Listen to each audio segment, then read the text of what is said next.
โดยปฏิบัติตามกฎหมายว่าด้วยการเข้าออกและการคุ้มครองคนต่างประเทศอยู่สาธารณรัฐประชาธิปไตยประชาชนลาวฉบับเลขที่059/สพศลงวันที่26ธันวาคม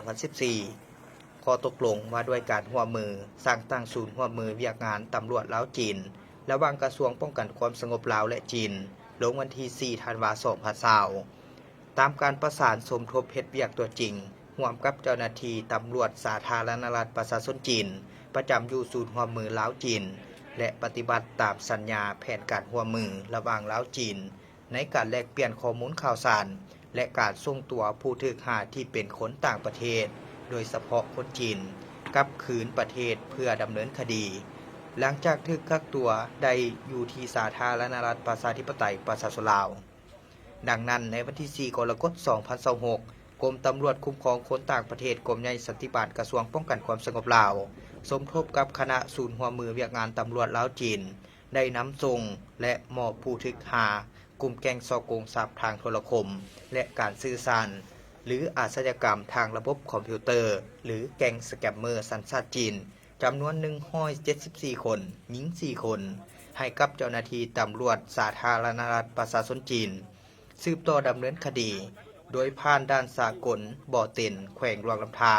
สาธารณรัฐประชาธิปไตยประชาชนลาว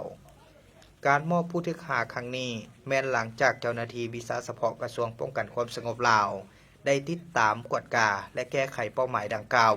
มีการเคลื่อนไหวละเมิดต่อกฎหมายว่าด้วยการเข้าออกและการคุ้มครองคนต่างประเทศอยู่สาธารณรัฐประชาธิปไตยประชาชนลาว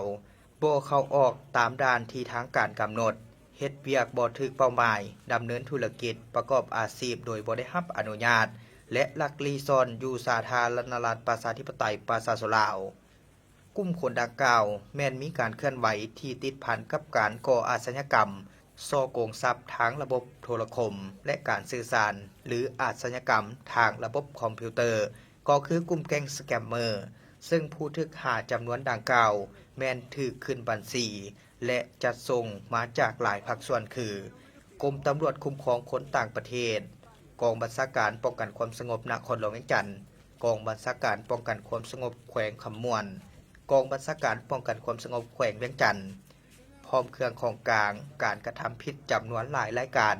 เป็นต้นแม่นคอมพิวเตอร์โทรศัพท์มือถือและอื่นๆที่พัวพันกับการกระทำผิด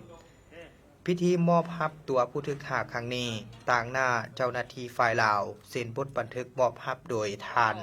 พันเอกฟ้องสาลีจันทวงศ์รองหัวหน้ากรมตำรวจคุ้มครองคนต่างประเทศกรมใหญ่สันติบาลกระทรวงป้องกันความสงบสาธารณรัฐประชาธิปไตยประชาชนลาวฝ่ายจีนเซ็นรับโดยท่านพันโทจ่างเสียนหัวหน้าหน่วยงานตำรวจกวดคนเข้าออกเมืองเมืองหลากิงแขวง12 พันนาแขวงยุนนาน